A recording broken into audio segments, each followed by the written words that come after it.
رسول اللہ صلی اللہ علیہ وسلم نے 3 اوقات میں نماز پڑھنے اور مردوں کو دفن کرنے سے منع فرمایا. نمبر 1 طلوع آفتاب کے وقت حتیٰ کہ بلند ہو جائے. نمبر 2 جب سورج دوپہر کے وقت عین سر پر ہو حتیٰ کہ ڈھل جائے. اور نمبر 3 غروب آفتاب کے وقت حتیٰ کہ غروب ہو جائے. یعنی جن اوقات میں نماز پڑھنا منع ہے انہی میں دفنانا بھی. ابن عمر رضی اللہ عنہ سے روایت ہے کہ نماز جنازہ نماز فجر اور نماز عصر کے بعد ادا کی جا سکتی ہے. یعنی فجر کی نماز پڑھ کے ساتھ ہی جنازہ پڑھا جا سکتا ہے. حرم میں عام طور پہ ایسے ہوتا ہے. اسی طرح عصر کی نماز کے بعد بعض اوقات جنازہ پڑھا جاتا ہے. عام نماز بنا ہے لیکن جنازے کی نماز پڑھی جا سکتی ہے. قبر گہری کھودیں, اسے ہموار اور صاف رکھیں. میت کو پاؤں کی طرف سے قبر میں داخل کریں. میت کو قبر میں رکھتے ہوئے یہ دعا پڑھیں, بسم اللہ وعلی ملت رسول اللہ صلی اللہ علیہ وسلم. اللہ کے نام سے اور رسول اللہ صلی اللہ علیہ وسلم کے مذہب اور طریقے پر اسے دفن کرتے ہیں. سعد بن ابی وقاص رضی اللہ عنہ نے وصیت کی کہ میرے لیے لحد بنانا. لحد کیا ہوتا ہے؟ بغلی قبر. اور اس پر کچی اینٹیں لگانا جیسے کہ رسول اللہ صلی اللہ علیہ وسلم کے لیے کیا گیا تھا. آپ صلی اللہ علیہ وسلم کی قبر اونٹ کی کوہان جیسی تھی. پھر قبر پر مٹی ڈال کر سب لوگ میت کے لیے بخشش اور ثابت قدمی کی دعا مانگیں.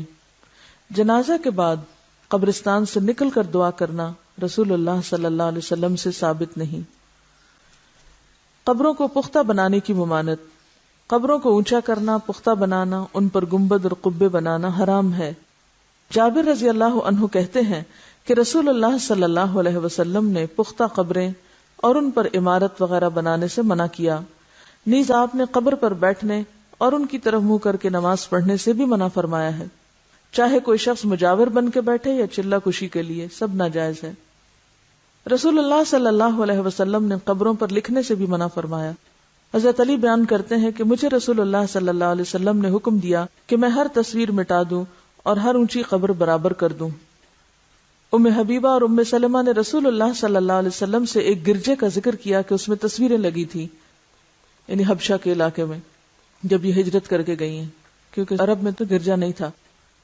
آپ نے فرمایا جب ان لوگوں کا کوئی نیک شخص مر جاتا تو وہ اس کی قبر پر مسجد بناتے اور وہاں تصویریں بناتے. قیامت کے دن یہ لوگ اللہ کے سامنے بدترین مخلوق ہوں گے.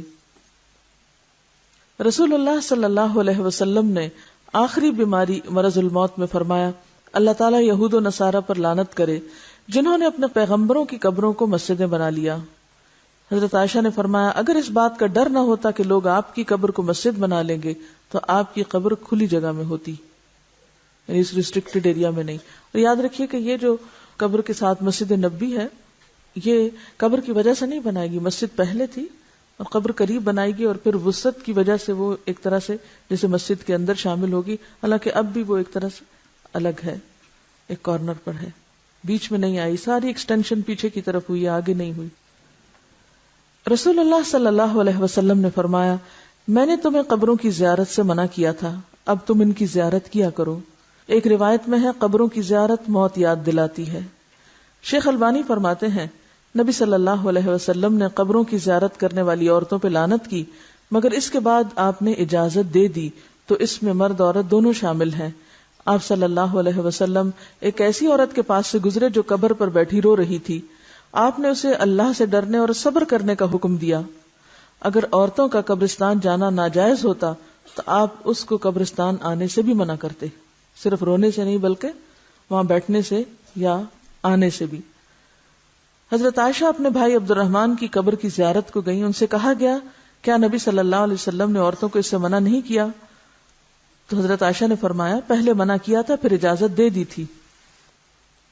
حضرت عائشہ فرماتی ہیں میں نے نبی صلی اللہ علیہ وسلم سے پوچھا جب میں قبرستان میں جاؤں تو کون سی دعا پڑھوں, اور آپ نے دعا سکھائی. تو اس سے کیا پتہ چلتا ہے کہ عورت جا سکتی ہے لیکن کثرت سے جانا منع ہے, ورنہ تو آپ کہتے کہ تم نے جانا ہی کیا ہے وہاں تو کیوں یہ دعا سیکھتی ہو. حضرت ابو ہریرہ سے روایت ہے کہ رسول اللہ صلی اللہ علیہ وسلم نے کثرت سے قبروں کی زیارت کرنے والی عورتوں پہ لعنت فرمائی ہے. اس سے پتہ چلتا ہے کہ بکثرت زیارت منع ہے مگر کبھی کبھار جانے کی رخصت موجود ہے. وجہ کیا ہے؟ آپ صلی اللہ علیہ وسلم فرمایا فزوروها فانها تزهد الدنيا وتذكر الاخرہ، ان کی زیارت کیا کرو کیونکہ یہ دنیا سے بے رغبتی کرواتی ہے انسان کو اور آخرت کی یاد دلاتی ہیں۔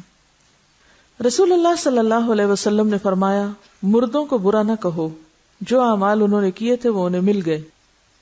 ہم لوگ اس ادب اور اخلاق سے بھی عاری ہیں، وہیں بیٹھے بیٹھے شروع ہو جاتے ہیں کہ اس کا چہرہ ایسے لگ رہا ہے، اس کے ہونٹ ایسے ہیں تو اس کا ناک ایسا ہے تو اس کی رنگ ایسا ہو رہا ہے تو اس نے پتہ نہیں کون کون سا گناہ کیا ہوگا۔ حالانکہ بعض اوقات بعض بیماریاں ایسی ہوتی ہیں کہ جن کی وجہ سے اسکن کا رنگ تبدیل ہو جاتا ہے۔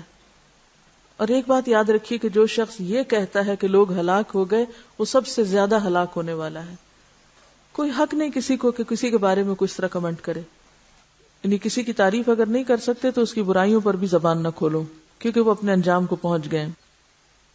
زیارت قبور کی دعائیں، جو شخص قبروں کی زیارت کرنے جائے تو وہ یہ دعا پڑھے السلام علی اہل الدیار من المؤمنین والمسلمین ویرحم اللہ المستقدمین منا والمستأخرین وإنا انشاء اللہ بکم للاحقون۔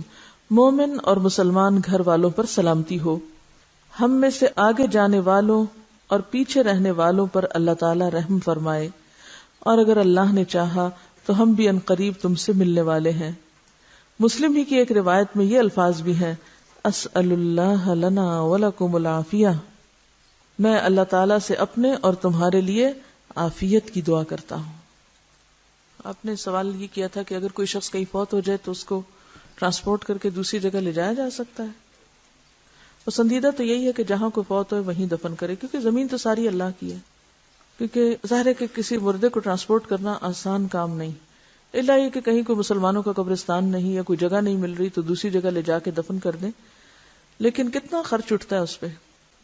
مجھے یاد ہے کہ ایک زمانہ تھا کہ جب انگلینڈ میں رہنے والے مسلمان تقریباً سارے مردوں کو پاکستان روانہ کرتے تھے اور اس کے لیے باقاعدہ فنڈ ریزنگ کرتے، چندے اکٹھے کرتے اور ہزاروں پاؤنڈ اس پہ خرچ کرتے تھے۔ میرے خیال میں اگر وہیں پر قبرستان کا انتظام کر لیتے، جب اپنے گھر انہوں نے وہاں بنائے ہوئے ہیں تو مردوں کے لیے پاکستان ہی کیوں، ان کو بھی وہیں چھوڑ دیں۔ اسی پیسے سے اگر ہر کوئی اپنے اس مردے کے نام پہ ایک ایک سکول اپنے گاؤں میں بنوا دیتا تو کتنے بچوں کی تعلیم کا انتظام ہو جاتا اور اس مردے کے لیے بھی صدقہ جاریہ ہوتا۔ ہم بعض اوقات غیر ضروری جگہوں پر مال خرچ کرتے ہیں، حالانکہ اس سے بہتر مقامات اور مواقع موجود ہوتے ہیں جن پہ اگر تھوڑا سا غیر جذباتی ہو کے سوچا جائے تو بہت فائدہ ہو سکتا ہے۔ جیسے اگر ایک مردے کے اوپر 1000 پاؤنڈ بھی خرچ آیا ہے، مجھے نہیں معلوم آج کل کتنا ٹکٹ ہے مردے کے لیے، کیونکہ وہ ایک سواری کا نہیں، ویسا 2 یا 3 کے برابر ٹکٹ ہوتا ہے، اس کو ویسے بھی وہ لگیج میں ڈال کے بھیجتے ہیں، اندر جہاز میں اوپر تھوڑی رکھتے ہیں۔ تو کرامت کے بھی خلاف بات بنتی ہے نا، کہ ایک شخص جو فوت ہو چکا ہے، اب اس نے جانا زمین میں ہی ہے، وہاں اس زمین میں ڈالنے کے لیے کسی اور زمین میں آپ اس کو بھیج رہے ہیں، اور پھر اس سے حاصل کیا ہوگا؟ یعنی صرف دوسروں کی تسلی کے لیے، اور پھر اس پہ کتنے کتنے دن گھروں میں، وہ تو ایک خرچہ ہے نا کہ ٹکٹ آپ کو وہاں سے لینا پڑے گا، اس کے لیے 1000 پاؤنڈ اگر لگتا ہے تو آج کل 1000 پاؤنڈ جو ہے وہ تقریباً میرے خیال ہے لاکھ کے برابر ہے، یہ زیادہ ہے، میرے خیال ہے 1,14,000 یا 20 کچھ اس طرح بنے گا۔ اب اتنے پیسوں میں آپ کسی ایک گاؤں میں 2 کمروں کا اسکول بنا سکتے ہیں۔ اچھا، پھر انتظار میں جو وقت گزرتا ہے، 8 دن بعد میت آ رہی ہے، 8 دن گھر میں مجلس قائم ہے، سب لوگ کام کاج چھوڑ کے پتہ نہیں کہاں کہاں سے اکٹھے ہو رہے ہیں، اور پھر اس پر جو کھانے پینے کا خرچ چلتا ہے، لوگ قرضہ اٹھا اٹھا کے آنے والوں کی خاطرداری کر رہے ہوتے ہیں، وہ سارا اگر ملایا جائے تو اس سے کہیں بہتر کام ہو سکتے ہیں، اور جانے والے کے لیے دعا کر کے صبر کیا جائے، کیونکہ تھوڑے دن ہیں ہمارے بھی، وہیں جا بیٹھیں گے ہم بھی۔ تو جب ہمارے سامنے مقاصد واضح نہیں ہوتے تو پھر ہم اپنے جذبات، اپنی تسلی، اپنے سکون اور اپنی خواہش پورے کرنے کے لیے بلا ضرورت اس طرح کی تکلیف کرتے ہیں۔ اور جب نبی صلی اللہ علیہ وسلم کی واضح حدیث ہے کہ جلدی کرو، دیر نہ کرو، تو پھر کوئی جواز نہیں۔ دیکھیے، ایک شخص وہاں سے آئے گا، آ کے بس صرف شکل دیکھے گا اور روئے دھوئے گا اور خلاص۔ آپ پہلے اتنا عرصہ کہاں تھے؟ آپ کو اس وقت آنا چاہیے تھا جب وہ زندہ تھا، اب تو ایک رسم دنیا نبھانے آ رہے ہیں آپ۔ اور دوسری بات یہ ہے کہ مورچری میں رکھ دیتے ہیں۔ آپ کو کوئی مورچری دیکھنے کا اتفاق ہوا؟ میں نے دیکھی ہے۔ ایسے ہی جیسے فریزر ہوتے ہیں، کھلتے ہیں اور مردے اس طرح اندر رکھ دیے جاتے ہیں جیسے فریج میں آپ کوئی چیز رکھ رہے ہیں۔ آپ اپنے لیے پسند کریں گے کہ آپ کو مرنے کے بعد فریز کیا جائے اور آپ کو مرنے کے بعد اٹھا کے کبھی کہیں کبھی کہیں، اور بعض اوقات جب وہاں سے ٹرانسپورٹ کرتے ہیں تو آپ کو پتا ہے کہ وہ سارا کچھ اندر سے نکال لیتے ہیں، سب آنتے وانتے ہر چیز، حتیٰ کہ بازو کا برین تک کو بھی، اور صرف وہ کھوکھلی سے وہ ایک چیز ہوتی ہے، ہڈیاں چند جو اتنی دور لائی جاتی ہیں، کس لیے؟ زمین کے کسی بھی حصے میں ہوں گے اٹھا لیے جائیں گے واپس. ایسی چیزوں کو کٹ ڈاؤن کرنا چاہیے ہمیں، اور تھوڑا سا عقل سے کام لینا چاہیے جذبات سے زیادہ.